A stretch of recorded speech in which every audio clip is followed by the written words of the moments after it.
मुद्दे को लेके हम यहाँ प्रेस कॉन्फ्रेंस कर रहे हैं। तो मैं सबसे पहले तो सभी दर्शकों को हम इस संघर्ष राजकुमार फौजी संघर्ष समिति की ओर से धन्यवाद करते हैं। और परिचय के तौर पर ये राजकुमार फौजी का बेटा है, ये हमारे बहुजन समाज पार्टी के मुंडे साहब हैं। मैं कामरेड सुरेश कुमार CI2 जिला अध्यक्ष। ये साथी हमारे संयुक्त किसान मोर्चा के प्रवक्ता हैं, साथी सरदार नरादली। डॉक्टर करतार शिवाच हैं, आजाद नगर में रहते हैं, यूनिवर्सिटी से रिटायर्ड हैं, कृषि विशेषज्ञ। वो हमारे शिट्टू के जिला सचिव हैं, साथी मनोज। असल में आज जो मुद्दा है वो आपने भी पहले बहुत उठाया है। 23 अक्टूबर को एक राजकुमार फौजी जो फौज से रिटायर्ड था, वो ग्रुप D में लगा हुआ था DC ऑफिस में, और उन्होंने आत्महत्या कर ली। जिस वजह से उन्होंने आत्महत्या की, वो जो हाजिरी का रजिस्टर है सरकारी, उसमें वो लिखे गए, वो सबूत भी हमारे पास हैं। और उसको आत्महत्या कर ली, वो जो सारी चीजें लिखे गए। तो 6 दिन तक लगातार DC कार्यालय के ऊपर धरने प्रदर्शन राजकुमार फौजी संघर्ष समिति ने किए हैं, जिसमें एक SHO मौजूदा जो है उनकी ड्यूटी प्रशासन ने लगाई। वो आश्वासन देके गए कि आप दाह संस्कार करो और हम आपको पूरा न्याय देंगे।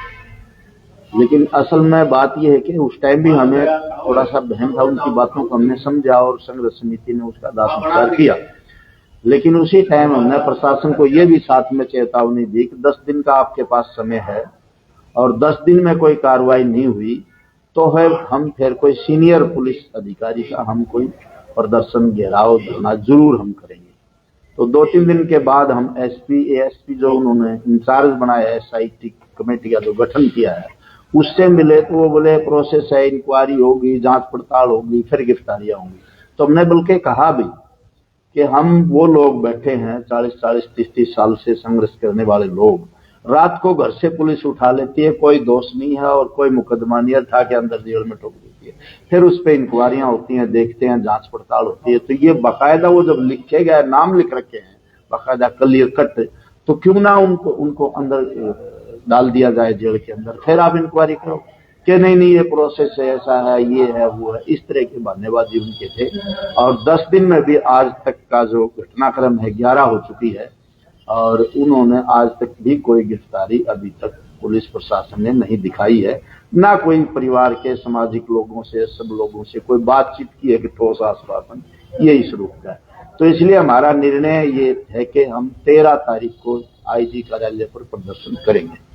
मोटी सी बात इसके अंदर ये है, आप देखिए, वैसे नहीं किसी की मौत हो जाती है, और बड़ा उसमें मार्मिक लिखा हुआ है, जो मैंने भी वो पढ़ा है। अपनी बेटी से माफी मांग रहा है, अपने बेटे से कह रहा है कि छोटी बच्ची है, इसको संभाल के रखना। पत्नी को कह रहा है तेरी माँ के साथ मत लड़ना। माँ बाप से कह रहा है मुझे माफ कर देना, मैं कायर नहीं हूँ लेकिन मजबूर इतना कर दिया। ऐसी मार्मिक चीजें लिख रखी है, वो सब प्रशासन के सामने है, लेकिन कार्रवाई आज तक उस पर कुछ नहीं।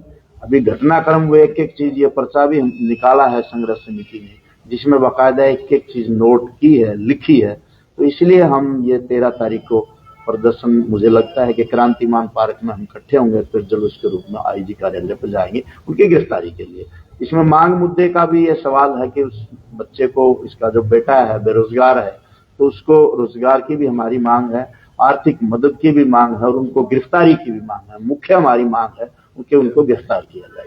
1 दिवसीय रहेगा ये प्रदर्शन? 1 दिवसीय रहेगा, क्योंकि हम इसको धीरे धीरे अगर ये चाहे, ऐसा समझता है प्रशासन और सरकार कि ऐसे ये चुप बैठ जाएंगे, आज हम 1 दिन का करेंगे और फिर मीटिंग करेंगे। इस मुद्दे को हम लगातार उठाए रखेंगे, क्योंकि प्रशासन की हिम्मत नहीं होती कि इतनी बड़ी घटना में किसी की गिरफ्तारी ना हो। ये बाकायदा हरियाणा सरकार का कहीं कहीं सह प्रशासन को है, उनका हाथ ऊपर है, जो दोषी हैं उनको बचाने का। सरकार के बिना ऐसा हो नहीं सकता, सरकार इसमें शामिल है। तो हम बड़ा मतलब सरकार को भी हम दोषी मानते हैं इसमें कि वो इतनी ढील क्यों बरत रहे हैं और क्यों अपना मतलब थू करवा रही है लोगों को बदनाम। पर्चा हम ये आज हमारा 4000 5000 है, तो आगे भी इसको हम और बड़ा बना के फिर बांटेंगे, फिर जाएंगे लोगों में जाएंगे इस मुद्दे को लेकर।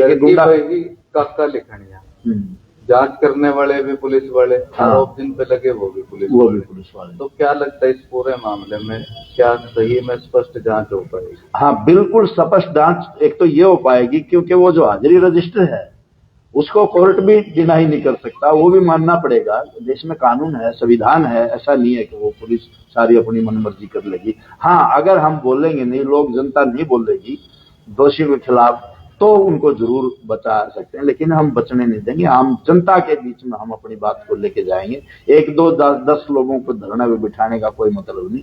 हम आम लोगों में जब तक इनकी मांग पूरी नहीं हो जाती, उनकी गिरफ्तारियां नहीं हो जाती, तब तक हम जनता के बीच में इश्तेहार, पर्चा, प्रेस के माध्यम से धरने, प्रदर्शन लगातार हम करेंगे। दाह संस्कार की आश्वासन की बात है, और उसके बाद कोई प्रशासन से बातचीत हुई है?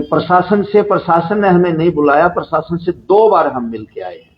अभी हालांकि जिला प्रशासन, एसपी भी बदल गया, डीसी भी, नया डीसी एसपी भी आया है, तो उनसे भी मुलाकात हुई है।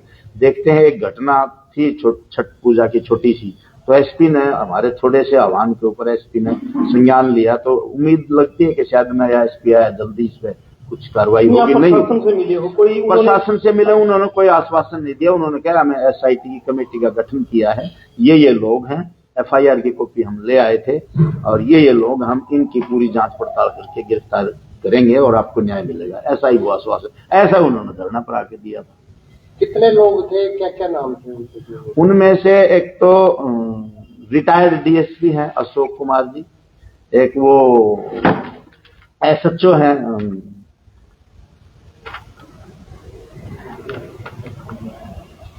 जगजीत सिंह जी, एसआई हैं फूल कुमार जी, एक एसआई हैं उषा रानी, सोनिया, सीमा, सुनीता, लालचंद बिश्नोई, महेंद्र शर्मा, जसवीर, ये लोग हैं। और इसमें जसवीर और ये जो महेंद्र शर्मा है और लालचंद बिश्नोई, इन्होंने तो बल्कि बेटे को विदेश भेजने के नाम पे 20 लाख रुपया ले लिया कि हम आपको कनाडा भेजेंगे, लेकिन वो भेज नहीं पाए, फरार है ये पूरा।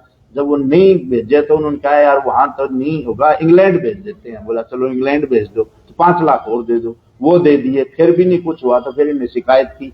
तो ये गैंग है पूरी, अशोक कुमार से लेकर मिली भगत है, सारे ये सब कुछ इस प्रकार से।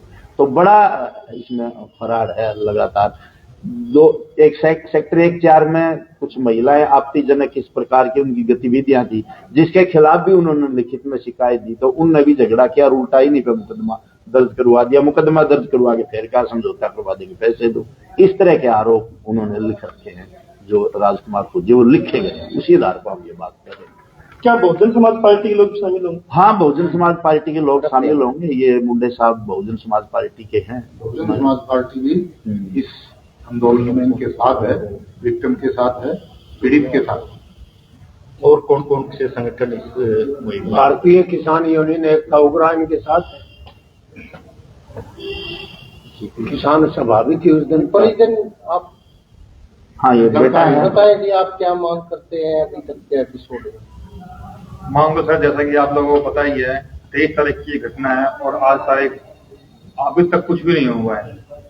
ना पुलिस वाले हमसे बात करते हैं कि हमारी ये कार्रवाई चल रही है। अगर हम उनसे बात करते हैं तो उनकी बस एक ही जवाब होता है, हमने हमारी सीआईटी बना दी है, हम हमारी कार्रवाई कर रहे हैं। कितने लोग हो जाएंगे कल प्रदर्शन में? 13 तारीख को सैकड़ों लोग होंगे, तैयारी मीटिंग कर चुके हैं, वो सैकड़ों कितने भी हो सकते हैं।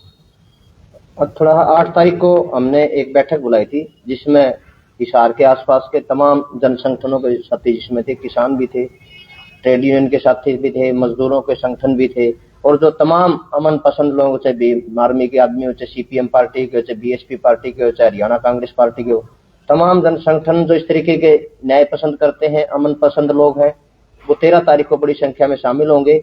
और केवल ये राजकुमार का मुद्दा नहीं है, हर रोज दलित के ऊपर, पीड़ित के ऊपर, वंचितों के ऊपर इस तरीके के हमले हो रहे हैं, और जो प्रशासनिक अधिकारी हो सीधे सीधे सरकार के इशारों पे काम करते हैं। आप हर रोज अखबारों में, यूट्यूब चैनलों से देख रहे हैं, तमाम इस तरह की घटनाएं हर रोज बढ़ती जाने लग रही है। हम चाहते हैं कि इनके ऊपर अंकुश लगे और जो दोषी व्यक्ति है उनके ऊपर सख्त कार्रवाई हो। हमारे केस पे भी ये चाहते हैं कि आप सरकार से, प्रशासन से अपील करते हैं कि आप न्यायपूर्ण जांच कीजिए, ईमानदारी से जांच कीजिए। 10 लोगों के खिलाफ एफआईआर दर्ज है, आप अपने न्याय दीजिए, हमें न्याय चाहिए। गलत कोई भी फंसना नहीं चाहिए, लेकिन जिसने गलत किया है वो कोई बचना नहीं चाहिए। हमारे परिवार की यही मांग। गिरफ्तारी करके जांच फिर होनी चाहिए। वो बाहर रहेंगे तो जांच को प्रभावित जरूर कर सकते हैं।